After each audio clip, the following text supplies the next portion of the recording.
From BLC Studios in Mankato, Minnesota, this is the Maverick Hockey Live Podcast, presented by Duncan, with your host, Shane Frederick. Welcome to the Maverick Hockey Live Podcast, presented by Duncan. My name is Shane Frederick. I'm the host. And today joining me is Minnesota State Associate Head Coach Todd Knott.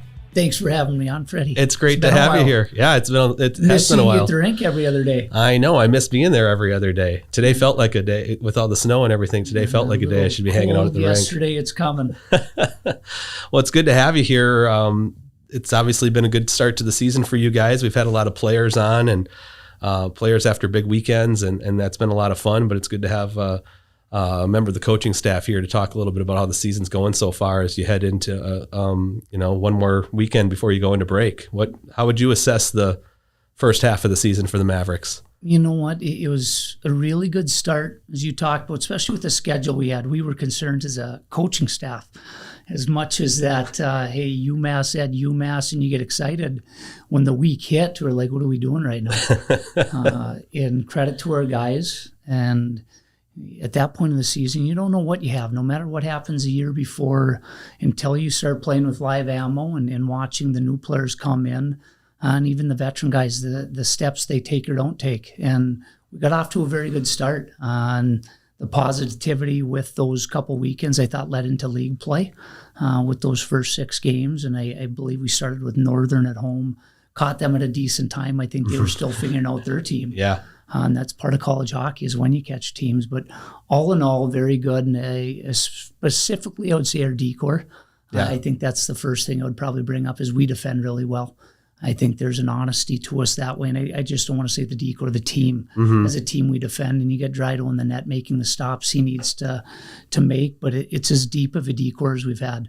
And we've never, ever played, very seldom we dress 7. Which makes it a little bit tougher when you're running those D. Usually it was pretty simple throwing a couple guys over, but this year, and credit to those guys, it's been spacing 7 guys out and everyone's playing. Yeah, I look at this weekend, this past weekend, you're coming off a 5-point weekend. I was going to say a sweep, technically a sweep with 2 wins, but 5 points against Michigan Tech. One of the tougher teams you're going to face in conference play. And I was under the weather and I had to watch from the comfort of my home on TV. But, watching those 2 games, very defensive games, almost very playoff-like, goals are hard to come by. You have a couple big plays that kind of make the difference, whether it's Dryden's save with 20 seconds left on Friday night that leads to overtime, or a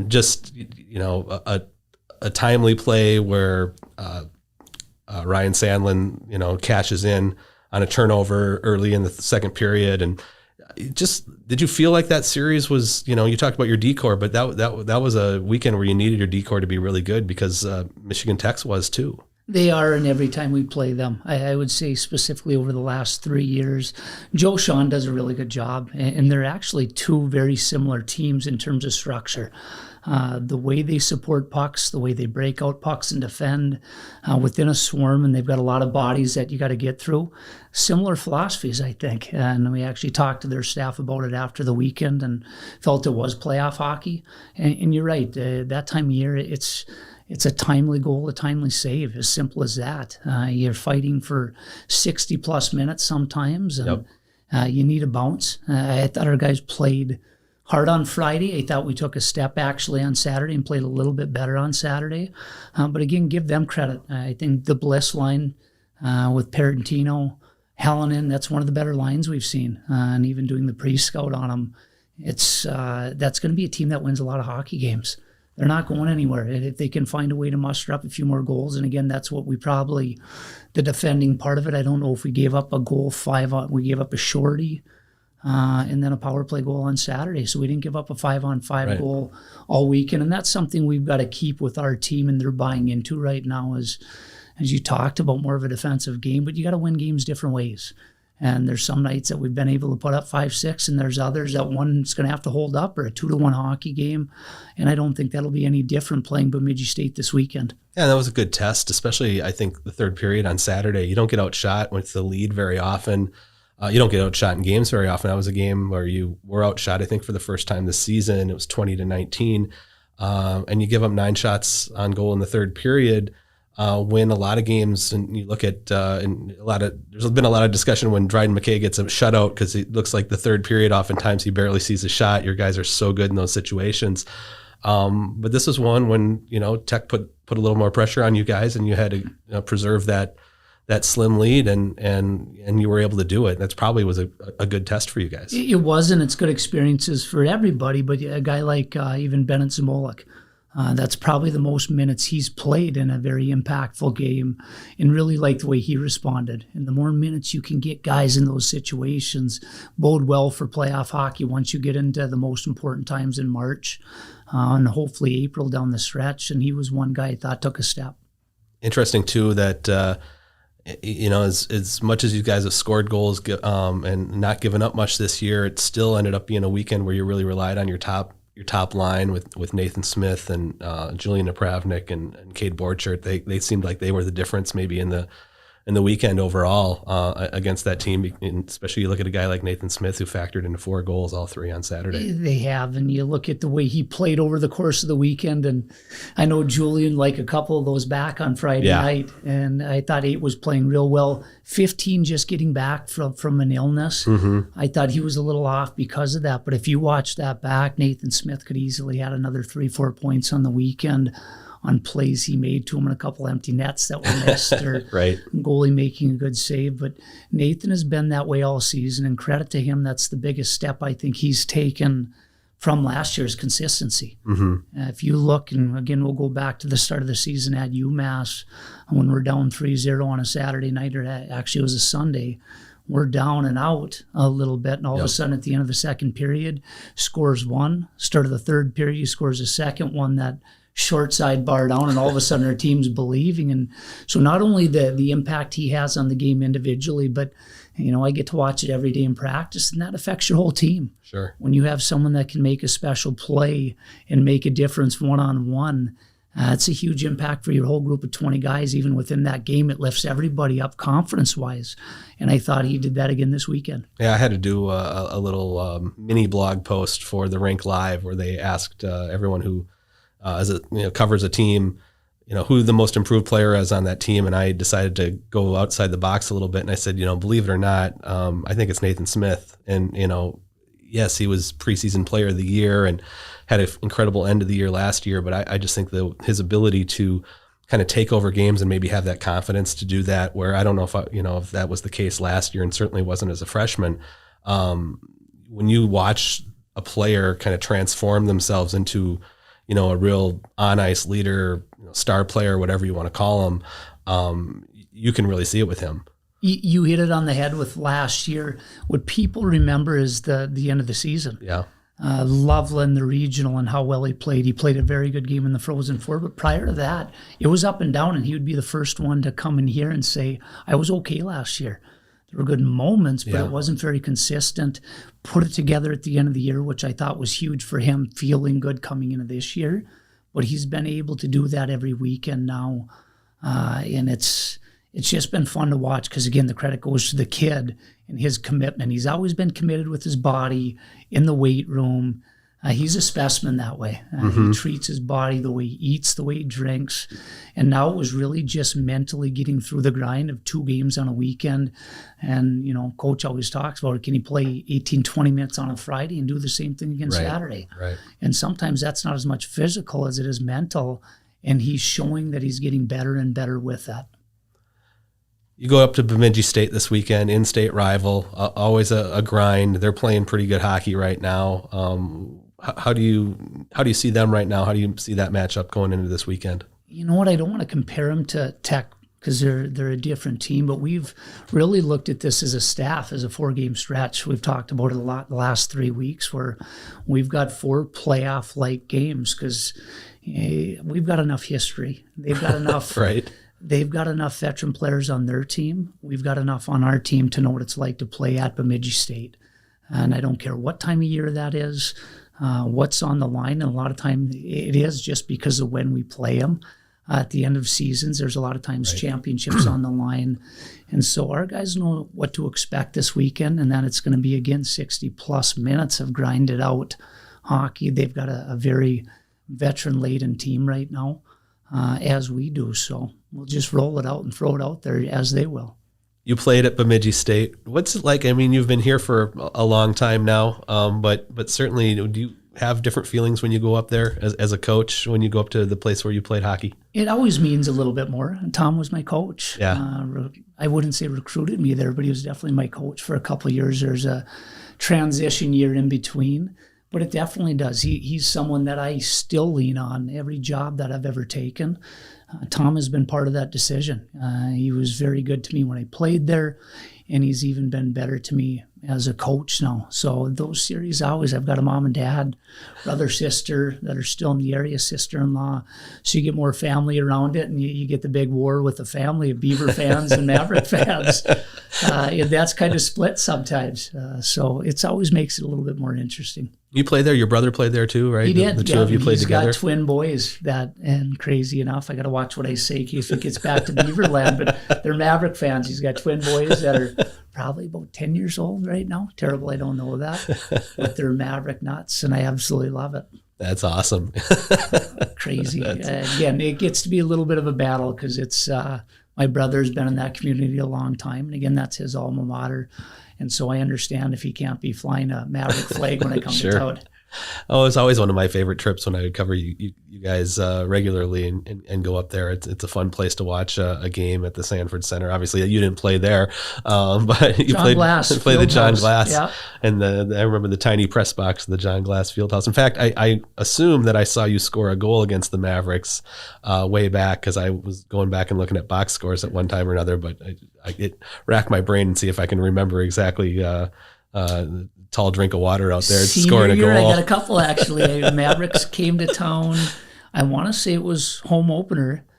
Tom's first year as head coach, and we actually beat him with a shootout first night. It was like 6-5, 7-6. Yeah, I think 7-6. One of those maybe. games, and then 5-2 we got beat, and I got one at the tail end of the game that didn't mean a whole lot, but it padded my stats a little bit. So I got this 5-2 late in the third period.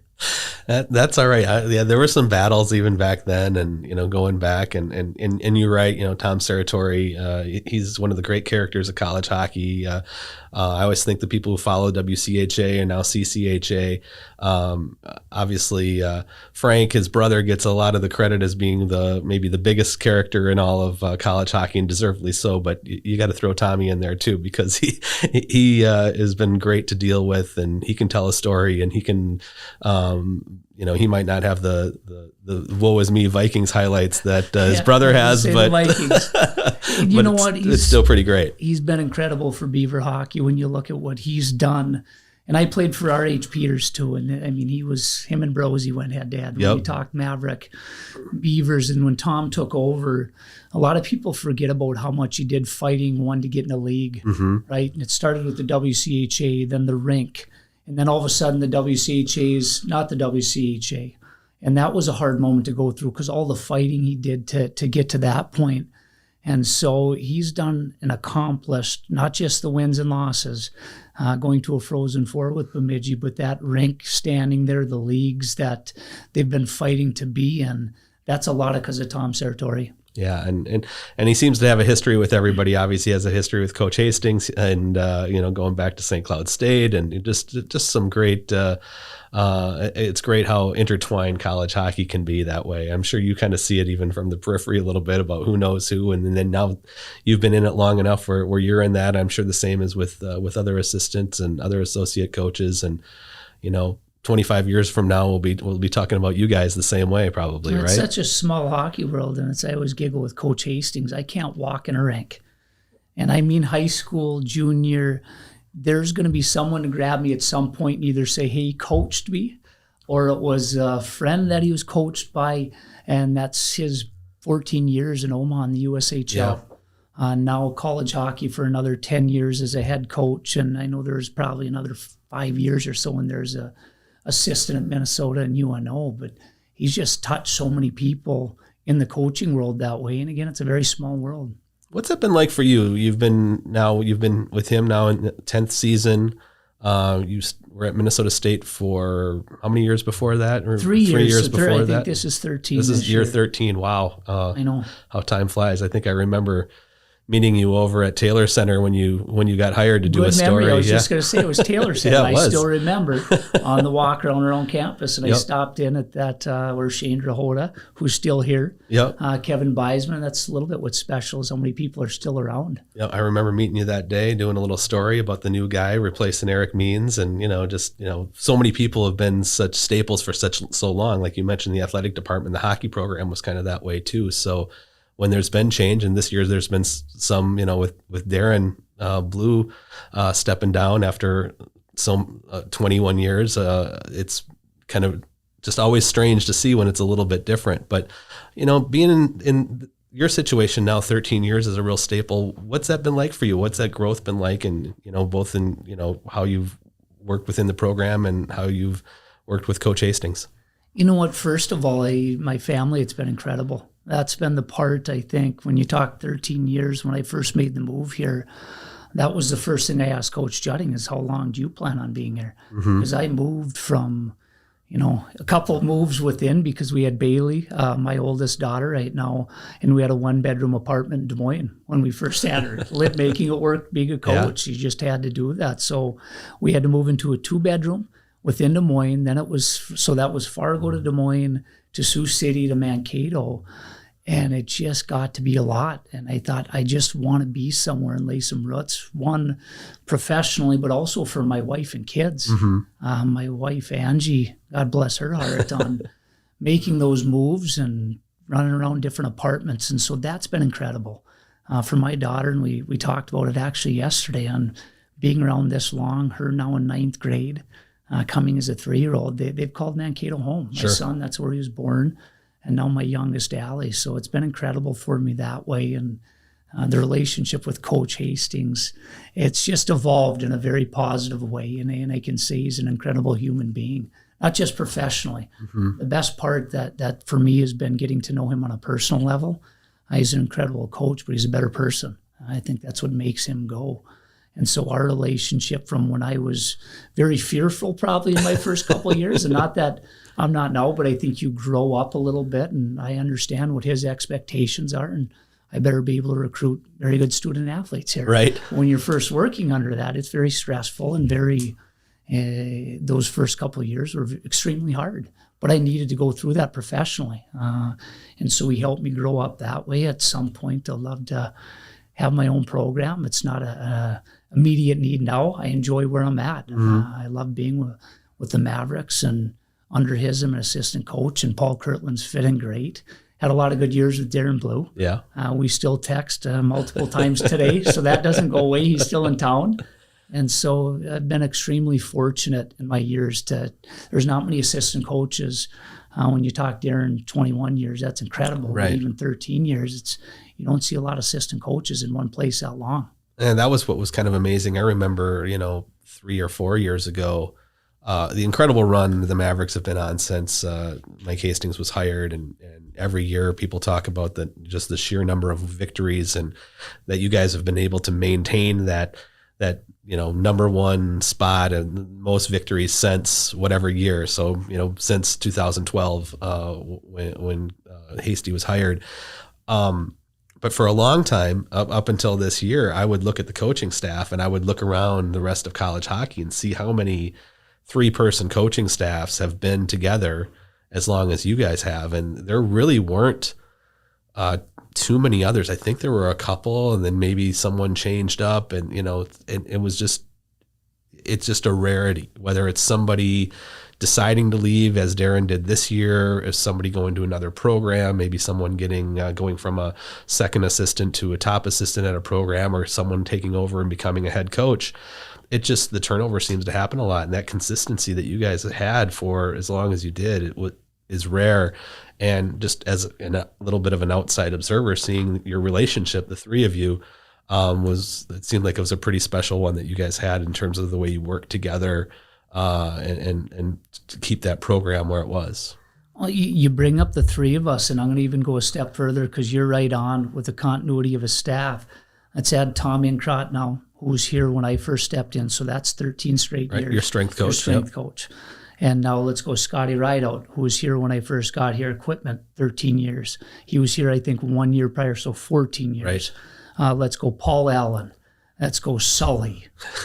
You're talking guys that you start adding up those years and go back to a year ago with Bluey, but there were, that's 75 years when you start adding up all the guys that have been around. And now Matt Schmidt, our athletic trainer. Yes. He's now been a staple and been around. And to your point, there are things that I think comfortable is the wrong word, but you just get used to that. Mm-hmm. And you kind of forget and don't realize how important that is on the same message from Coach Hastings down on when you have people that have been part of it that long and part of success. I just think that culture is really important, that piece of having people that understand it, the good times and the bad times. Yep. And I hope I'm not missing anybody right now. But it's in you, for many, many years. Sure. The same guys you see, but it is in interviews that you're doing.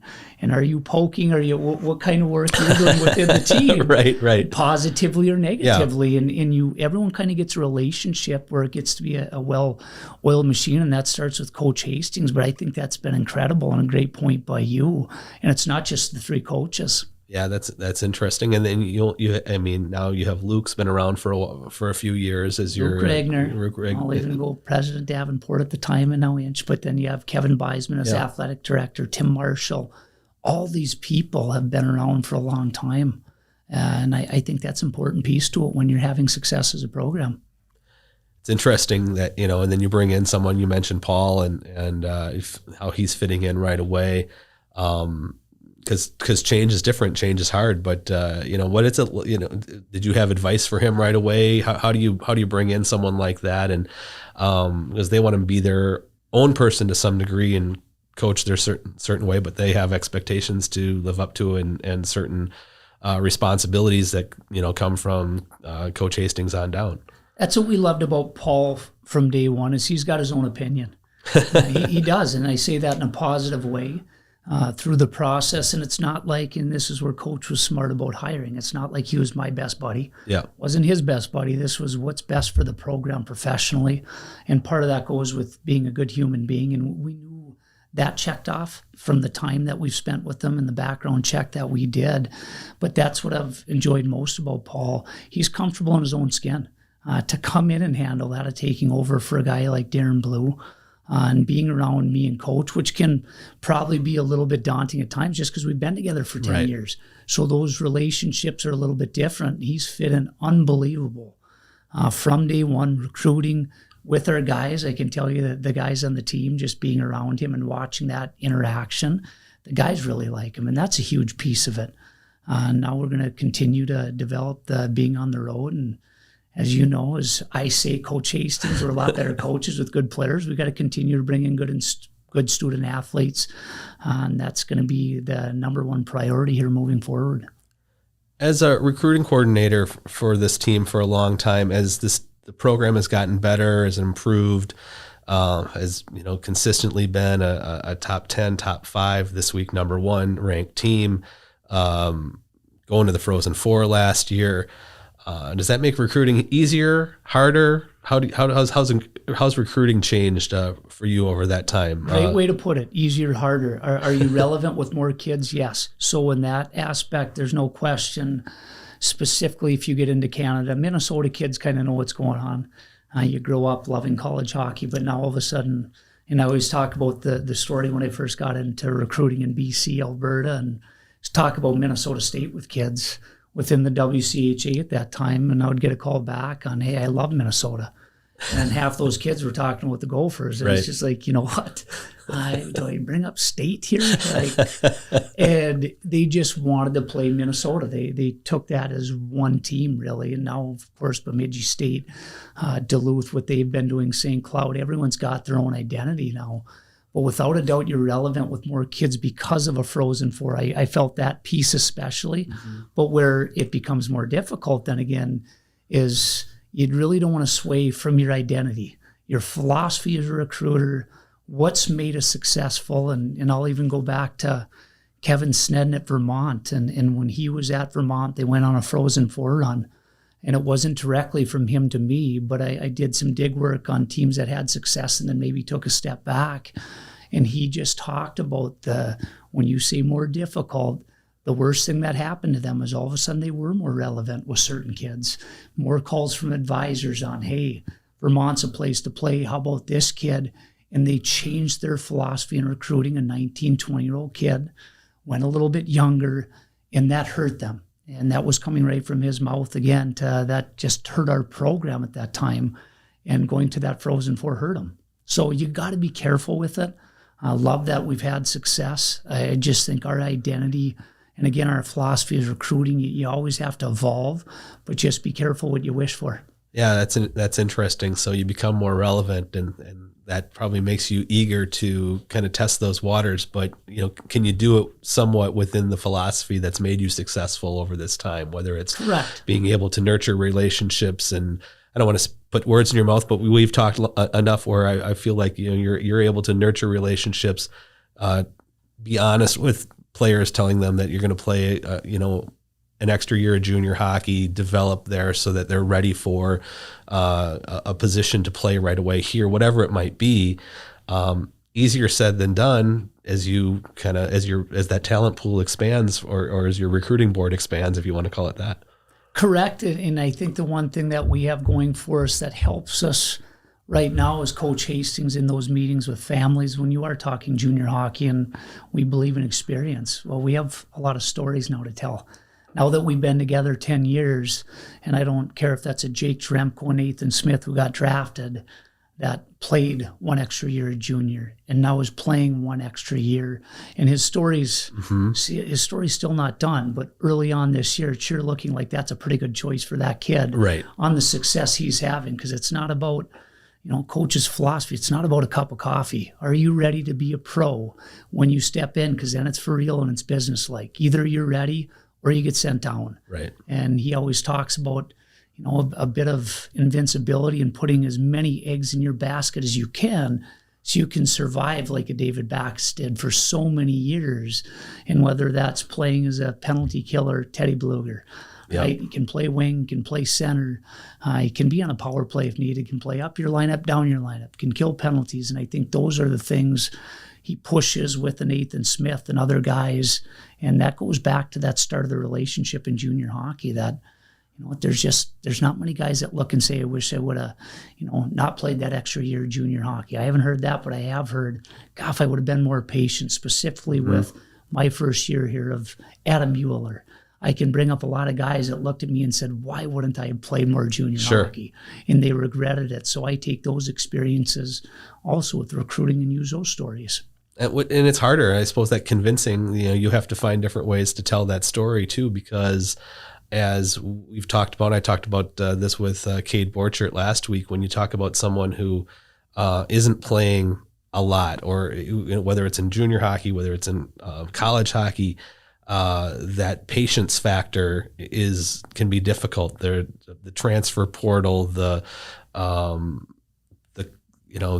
getting an advisor involved, whatever it might be, probably becomes more tempting unless you're in a situation with a relationship to be honest with someone about either here's what you have to do, or here's why you have to be patient, or here's why you need to play another year here because we don't see you. We don't want you to be on the bench for a year, whatever it might be. I just assume that patience factor gets a little bit more difficult as we further ourselves down the line with players. And communication is number one when you bring up talking to players about it. I think that's very healthy because it is the portal. When you bring up advisors, it's getting really, and right or wrong, agree with it, disagree with it, it's here. Yep. It's not going away. And so we have to deal with that right now. And again, I'll pump Coach's tires on that. I think he's an incredible communicator. I think just having open lines and not just communicating, but being really honest and having hard conversations. It might be really difficult right now it might be this group of 3 guys, but this is what we lose. This is where it's going to be a year from now. So your job is to continue to get better and better. And if you don't have those conversations, I just think it's lazy as a coach, as our staff. And as a kid, if you don't feel value, if you're out of the lineup, you still have to feel part of it. Right. You're part of the program just like everybody. And coach's big phrase is we're going to need everyone. He talks about that at the beginning of the year and what happens when we go to Lake State, right? That happens. It's right in front of our face. It's like I told you guys, at some point, we will need every single guy on this team and probably multiple times. And that hit us within the first half of the season. All of a sudden, we got 6 guys out for sickness. Right. And you're going to a tough place to play on the road. And, I remember I was homesick, and I got the tweet with your lineup, and I went, whoa, what's this? And I'm sure you guys were doing the same thing, and you knew who was on the bus. 2 different teams. Even within practice, it was a different world, and give guys credit that dressed up specifically in that Saturday game to find a way. Because there were not only a different lineup, there were guys playing that were not feeling real well, and find a way to get 3 points. Feeling more healthy now going up to Bemidji? We are. Knock on wood. That piece, I think, I still felt Friday, and again, for whatever reason, whether I never want to blame it on that, because again, they're going through the same things. Yep. You talk to Tech, talk to Ferris, I don't care who it is, everyone's going through illness right now. Right. You're just hopefully staying away from the COVID, but if it's not COVID, you're getting the flu. Right. You're getting colds, and so you're fighting through that right now, and right now, we going into this weekend, we should be pretty healthy. Excellent. Well, best of luck against the Beavers, and see if you can close out this first half of the season strong. Awesome. Merry Christmas to you, Freddie. Same to you, Todd, and your family, and thanks a lot. And thank you, everyone, for tuning in and listening to the Maverick Hockey Live podcast presented by Duncan. We're going to take a couple-week break for the holidays till the Mavericks come back when they'll play UMD, I believe, right after break. We'll see you then. Bye-bye.